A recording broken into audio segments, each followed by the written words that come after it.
It was the reality TV wedding scene round the world when Real Housewives of Atlanta star and Grammy Award-winning songwriter Kandi Burruss married producer Todd Tucker last spring. But after a year of having their marriage struggles played out on television for the world to see, Kandi and Todd are facing a new and very different battle, this time involving Kandi's health. They're here today to reveal personal details of their latest struggle for the first time. Please welcome Kandi Burruss and Todd Tucker.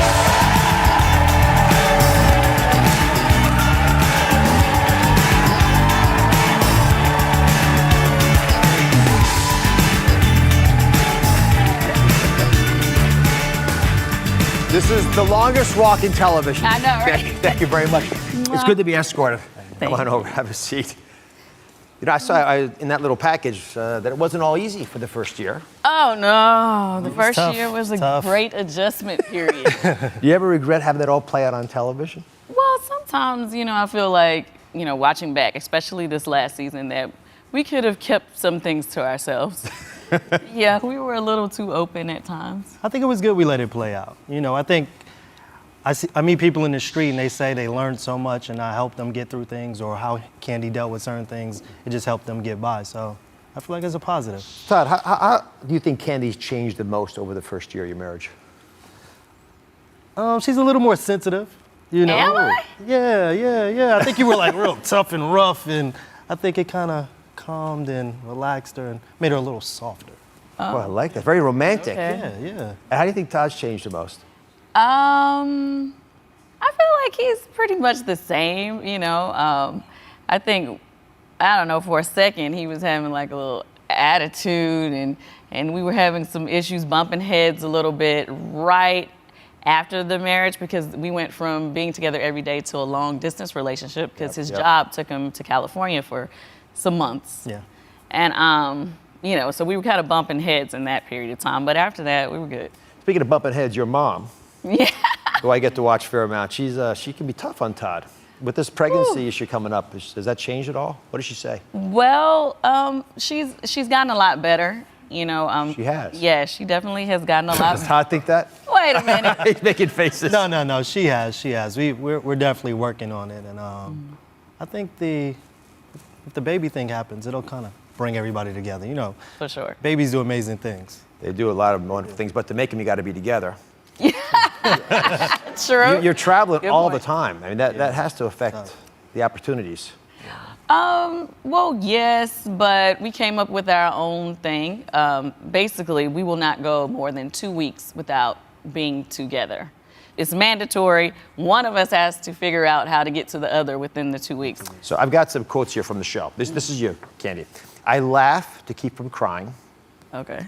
You said he's out of town. We have sex once a week. I'm just quoting you. Yeah, that was last year. Yeah, and the last one, which is what I want to ask you about. It seems like somebody's cheating. Well, I was thinking that could have possibly been the thing, but that's because, we hadn't been in a long distance relationship, and that was like new to me because I don't like long distance relationships, first of all. So it was an adjustment because to me, in my mind, I felt like, okay, well, as soon as we get together, it needs to be on and popping. Right. Every day. Right. And I understand, we both work so much that sometimes we're tired at the end of the day. Sure. But I don't know. Because I think people missed the episode when I was like, come on and give me some, and we made it a tally that, you denied me. Well, at that time, I had denied This is you. how it all I was plays. tired. Yeah. So we've established that you have to be together to make a baby. Right. Yes. But even with that, I saw a little clip with you with the infertility specialist. Yes. Serious stuff. What, if I can ask, and thank you for talking about it with everybody, what is the main issue that you think is holding you back from having a baby? Well, I've had issues with fibroids for a long time, and I've had multiple surgeries to remove them. But recently I was told I had some scar tissue from, I guess, my last surgery. And they're thinking that that's possibly the reason why we didn't get pregnant. And Todd, a guy wants to be there. He wants to make a difference. He wants to fix it. Yeah. What's it like not being able to just go fix this and make a baby? It's tough. It's frustrating because I know it has to play on her emotionally. Just what's wrong with me? Why can't I get pregnant? How do we fix it? So it's tough. How are you coping with it emotionally? I'm fine. I'm more of a solutions person. I don't want to focus on the problem too much. I'm trying to figure out the solution, like, well, how do we fix this? And so we've been meeting with, fertility specialists, and, we went back and had another surgery to remove the scar tissue. So we're in the next phase of trying to get pregnant. Why did you now. decide to be public about this? This is a very personal issue.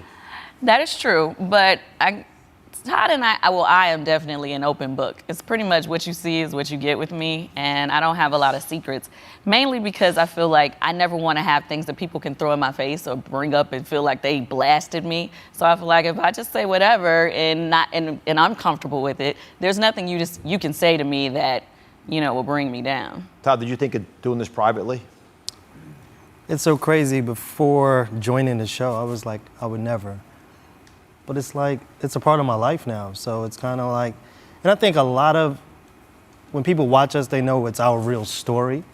And I think a lot of people learn a lot and get a lot from it, so.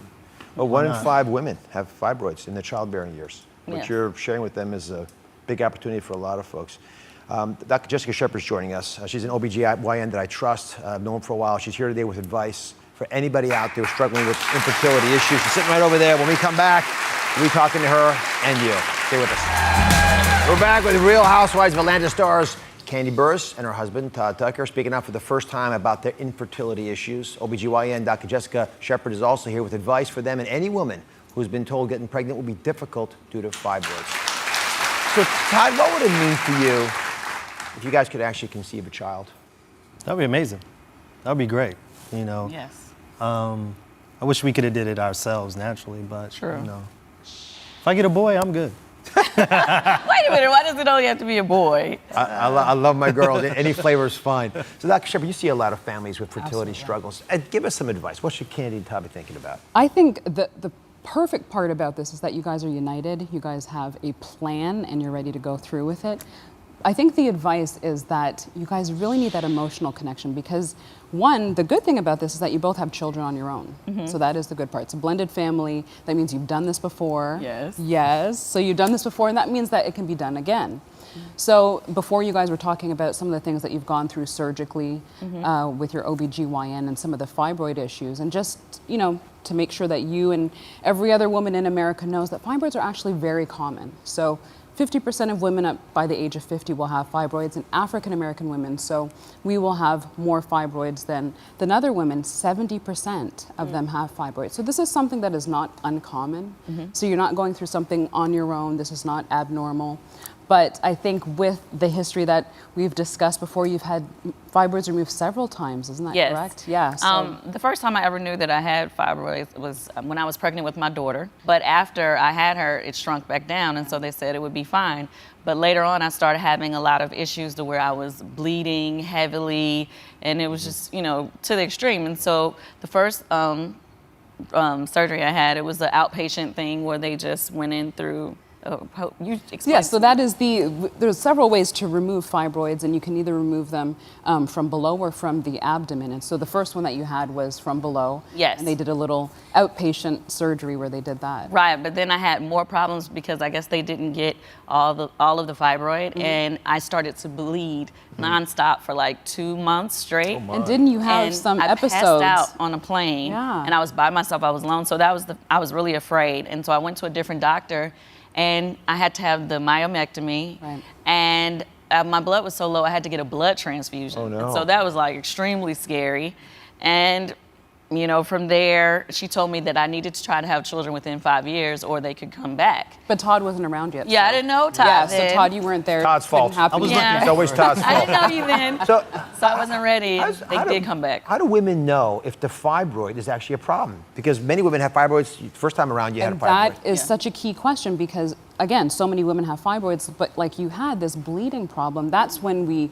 notice that it becomes a problem. Gynecologists usually like to say if the fibroids are not causing you any issues, we generally leave Right. them alone. But when you had the bleeding problem and you went to your gynecologist and saw them on the ultrasound, that's when it was the perfect So time show to do us an something about it. ultrasound that might Absolutely. be concerning to us, that might actually lead to And infertility. I'm going to show you, and I think this one is really important, especially in your case, because when we talk about the uterus, as you'll see here, so this is a typical ultrasound, and this is what we see. So you're going to see that the uterus is this nice big outer circle where it has a little bit of light specks in it. So in the cavity, and this is where you have your implantation, this is where babies grow. If you have a fibroid inside, if you can imagine like a balloon with a ball in there, there's not much space. So it's occupying the space in which you want to have that fertilized egg grow and the baby has a nice environment to grow. So if you have a fibroid there, it kind of constricts that area. Notice, Dr. Shepard, by the way, I purposely picked an OBGYN who's pregnant, who knows how to talk about this. She visually reinforces it. Right. Well, just like you explained about the fibroid being inside the cavity of the uterus, that's what happened to me recently, last year or the year before. The fibroids came back and it was within the cavity. And so I had to have another procedure to have it removed. But apparently I must have some scar tissue from that last procedure. And so when I went to the specialist, they told me they needed to remove that scar tissue because that can cause you to not get pregnant or the egg not to implant or something. So explain to us if you don't Yeah, mind. absolutely. Specifically, if they're going to use in vitro, whether they take away these sticky adhesions or not, how do they actually do that? So when she went to her doctor, they did a hysteroscopy, and that's when we insert a camera and we look inside that cavity and make sure that it's clean. The fibroid was in there initially and you had it removed, but with every surgery that you have, you increase that risk of having adhesions. And so that was the reason that they did that. Right. I actually brought you guys a little present, since you've been so open with all of them, Yes. Erica. Okay. Come on, I'm going to show you exactly what we're talking about. I'm not going to sugarcoat this. This one's fun. So I brought you some uteruses. Oh, wow. Is it a real uterus? Yes, they are. Share those with What? Todd. Come on over here. Don't be strangers. A We're real gonna quiz uterus? you on it too. So we're going to start off with a normal uterus. Todd's sweating already. Yeah. All right. I feel like I'm back in school. Right. Oh, So- that's it? Yeah. Well, there's a couple of things here that are interesting. Why don't you go ahead and do that one? Yeah, so this is a typical normal uterus. So you see it's a little bit open here. That's because of the dissection, but It looks like a chitlin. does it? Oh, jeez. Why do people get hungry around the organs all the time? Disgusting. But this is actually typical. These are ovaries right here. And these are your fallopian tubes. So if we were to open this, we actually can show you in the next specimen here exactly what it would look like if you have a fibroid in this cavity. And that's where babies grow inside. So let's go over this now. Yes. So this is a uterus that has a fibroid in it. And think about these as gardens. Right? You've got to plant a seed in there, the baby. Gotcha. So if there's something out that's messing with that, like you just saw in that little image we showed, or if in this case you'll actually see the fibroid here. See how small that is? That little area there? Oh, okay. Right? But they can be a little bit larger. They can be this size. Bigger. That's a fibroid too. So if you can So- imagine that in your cavity, there's really no space for a baby to grow. baby. So this can do two things. It can suck up all the nutrients so that if the baby's trying to get in there and set up shop and eat, it can't inside the cavity, or it can block the baby from getting there, which is why dealing with these fibroids is such an issue if you're trying to conceive. So with you, the game plan is this has been taken out, take away any scar that's in there, and then do it in vitro to take things that are required to make a fertile egg and put it inside of you. That's a big deal. Yep. But the good thing is you've had that done. So now Yeah. it's on to the next part of that. And there are also other issues with that as well, too. But What's the issue? We'll talk about it. I'll give you the big summary statement from my perspective. One of the biggest things that holds us back from having babies is stress. When we feel stress in our lives and our relationships, it does subtle things. Some of them we don't even understand. But that needs to be addressed. And I just like to give you a chance to process that. How do you take the stress level down in your lives right now so this becomes your priority? Well, how do we take the stress level down? I mean, we just try to, I don't know. I mean, I can't say that we take all the stress out of our lives because, we're constantly like go, go, go, and always trying to, come up with new stuff to do and making things happen. And being on television, period, you have so many eyes on you, and so that's stressful.